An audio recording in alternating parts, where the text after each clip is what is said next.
तो दोस्तों, कैसे हैं आप? आशा करता हूं कि आप अपने घर पर अपने परिवार के साथ सही होंगे, स्वस्थ होंगे, खुश होंगे, खुशहाल होंगे।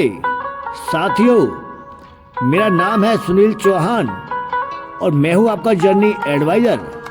साथियों, आज मैं आपके लिए लेकर आया हूं महाभारत काल से संबंधित एक रोमांचित घटना। भगवान श्री कृष्ण और रुक्मिणी के विवाह की संपूर्ण जानकारी। तो चलिए वीडियो को शुरू करते हैं। महत्व: यह प्रेम केवल सांसारिक नहीं बल्कि आध्यात्मिक भी है। यहाँ रुक्मिणी ने श्री कृष्ण को अपने हृदय से स्वीकार किया है।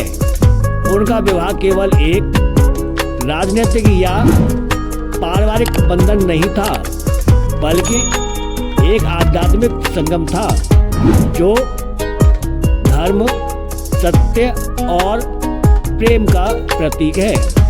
रुक्मिणी को देवी लक्ष्मी का अवतार और भगवान श्री कृष्ण को भगवान विष्णु का अवतार माना जाता है। इस प्रकार उनके विवाह को ब्रह्मांड के संतुलन और प्रेम के प्रतीक के रूप में देखा जाता है। हिंदू धर्म में यह विवाह न केवल पति पत्नी के आदर्श संबंध का प्रतीक है, बल्कि यह भक्ति और समर्पण का भी अद्वितीय उदाहरण है। रुक्मिणी का जन्म। रुक्मिणी का जन्म विदर्भ राज्य में हुआ था, जो वर्तमान में महाराष्ट्र क्षेत्र में स्थित है। वह राजा भीष्मक की पुत्री थी, जो विदर्भ के राज्य के शक्तिशाली और धर्मनिष्ठ राजा थे। रुक्मिणी को अपनी सुंदरता, गुण और भक्ति भाव के लिए विशेष रूप से जाना जाता था। राजा भीष्मक को अपनी पुत्री रुक्मिणी से अत्यधिक स्नेह था और वे उसकी हर इच्छा का सम्मान करते थे। हालांकि रुक्मिणी का बड़ा भाई रुक्मी अपने व्यक्तिगत स्वार्थ और राजनीतिक आकांक्षाओं के चलते अपनी बहन रुक्मिणी का विवाह शिशुपाल के साथ कराना चाहता था। उनके बड़े भाई रुक्मी एक महत्वाकांक्षी और अहंकारी व्यक्ति थे, जो रुक्मिणी के विवाह में एक महत्वपूर्ण भूमिका को निभाते हैं। रुक्मिणी और कृष्ण का प्रेम। रुक्मिणी का प्रेम भगवान श्री कृष्ण के प्रति बचपन से ही जागृत हुआ था। उन्होंने श्री कृष्ण के पराक्रम, शौर्य और धर्मनिष्ठा के कई किस्से सुने थे, जैसे कि कंस का वध और गोवर्धन पर्वत को उठाना। इन सभी घटनाओं ने उनके हृदय में श्री कृष्ण के प्रति गहन प्रेम और श्रद्धा को उत्पन्न कर दिया था। वह जानती थी कि श्री कृष्ण ही उनके योग्य हैं, जिसमें उन्होंने श्री कृष्ण को अपने जीवन का मार्गदर्शक और ईश्वर के रूप में स्वीकार कर लिया है। जब रुक्मिणी को ज्ञात हुआ कि उनके भाई रुक्मी उनका विवाह शिशुपाल से कराने की योजना बना रहे हैं, तो वह अत्यंत दुखी हो गई। तब उन्होंने एक साहसी कदम उठाते हुए भगवान श्री कृष्ण को एक पत्र लिखा। इस पत्र में रुक्मिणी ने अपने हृदय की भावनाओं को व्यक्त किया और श्री कृष्ण से विवाह के लिए आग्रह किया, नहीं तो मैं अपने प्राणों का बलिदान कर दूंगी। रुक्मिणी हरण। रुक्मिणी का पत्र प्राप्त करते ही भगवान श्री कृष्ण ने तुरंत विदर्भ जाने का निर्णय लिया। वे अपने रथ पर सवार होकर बलराम जी के साथ विदर्भ पहुंचे। उन्होंने बिना विलंब किए रुक्मिणी को बचाने की योजना बनाई। विवाह से पहले एक परंपरा के अनुसार रुक्मिणी मंदिर में देवी पार्वती की पूजा करने गईं और वहीं से भगवान श्री कृष्ण ने उन्हें हरण करने का निश्चय किया। जब रुक्मिणी देवी पार्वती जी की पूजा कर लौट रही थी, तब भगवान श्री कृष्ण ने अपने रथ से आकर उनका हरण कर लिया। श्री कृष्ण ने रुक्मिणी का हाथ पकड़ा और उन्हें अपने रथ पर बिठाकर तीव्र गति से विदर्भ से दूर द्वारका ले गए। रुक्मिणी और श्री कृष्ण का विवाह। भगवान श्री कृष्ण और रुक्मिणी का विवाह द्वारका में संपन्न हुआ, जो श्री कृष्ण की राजधानी नगर था। द्वारका समुद्र के किनारे बसा एक अत्यंत समृद्ध और पवित्र नगर था, जिसे भगवान श्री कृष्ण ने अपने राज्य का केंद्र बनाया था। विवाह के बाद का जीवन। विवाह के बाद रुक्मिणी का द्वारका में आगमन अत्यंत शुभ माना गया।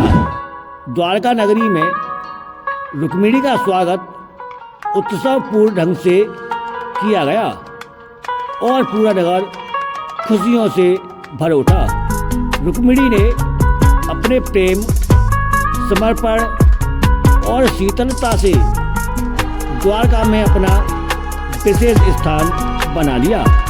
भगवान श्री कृष्ण और रुक्मिणी का जीवन अत्यंत संतुलित और आदर्श था।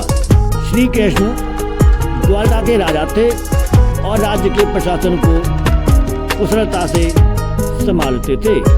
वहीं रुक्मिणी ने भी धर्मपत्नी के रूप में अपनी जिम्मेदारियां निभाई। द्वारका में रहते हुए रुक्मिणी ने राजमहल के साथ साथ प्रजा के कल्याण में भी सक्रिय भूमिका निभाई। वह न केवल श्री कृष्ण की पत्नी थी, बल्कि उनकी सबसे बड़ी भक्त भी थी। दोनों ने मिलकर द्वारका के लोगों को धर्म और नीति एवं प्रेम का मार्ग सिखाया। आधुनिक समय में विवाह का उत्सव। आज भी भगवान श्री कृष्ण और रुक्मिणी के विवाह का उत्सव धूमधाम से मनाया जाता है। विशेष रूप से पंढरपुर और द्वारका में इस विवाह का उत्सव भक्ति और श्रद्धा के साथ आयोजित किया जाता है। हिंदू पंचांग के अनुसार वैशाख माह में रुक्मिणी के विवाह का उत्सव मनाया जाता है और भक्तजन श्री कृष्ण के प्रेम और विवाह की कथा का आनंद लेते हैं। पंढरपुर और द्वारका की यात्रा। पंढरपुर महाराष्ट्र में स्थित है।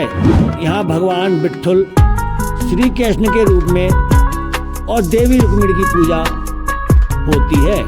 पंढरपुर में रुक्मिणी के विवाह का उत्सव विशेष रूप से महत्वपूर्ण होता है, जहाँ लाखों श्रद्धालु इस पर्व पर एकत्र होते हैं। इस पवित्र स्थल पर यात्रा करके भक्तजन अपने जीवन में सुख, शांति और समृद्धि की कामना करते हैं। द्वारका, जो भगवान श्री कृष्ण की राजधानी थी, आज भी कृष्ण भक्तों के लिए एक तीर्थ स्थल के रूप में प्रसिद्ध है। द्वारका के रुक्मिणी देवी मंदिर में हर वर्ष रुक्मिणी के विवाह का भव्य आयोजन किया जाता है। श्रद्धालुओं की आस्था। पंढरपुर और द्वारका की यात्रा श्रद्धालुओं के लिए आध्यात्मिक अनुभव होती है। ये स्थल केवल तीर्थ स्थान ही नहीं, बल्कि भक्तों के लिए भक्ति और प्रेम के प्रतीक हैं। पंढरपुर की विठोबा यात्रा में हजारों लोग पैदल यात्रा करते हैं, जबकि द्वारका की यात्रा विशेष रूप से रुक्मिणी और श्री कृष्ण के आध्यात्मिक विवाह का आशीर्वाद प्राप्त करने के लिए यात्रा करते हैं। विशेष अनुरोध। मेरे प्यारे साथियों, अगर आपको वीडियो रूप में इस कहानी के द्वारा दी गई जानकारी पसंद आती है, तो कृपया इस वीडियो को लाइक करके हमारे इस चैनल SKSC यात्रा SKSC को सब्सक्राइब अवश्य करना और कमेंट बॉक्स में एक प्यारा सा कमेंट गुड अवश्य लिखना और अपने परिवार एवं दोस्तों के साथ इस कहानी को शेयर अवश्य करना। धन्यवाद। नमस्कार। Thanks for watching.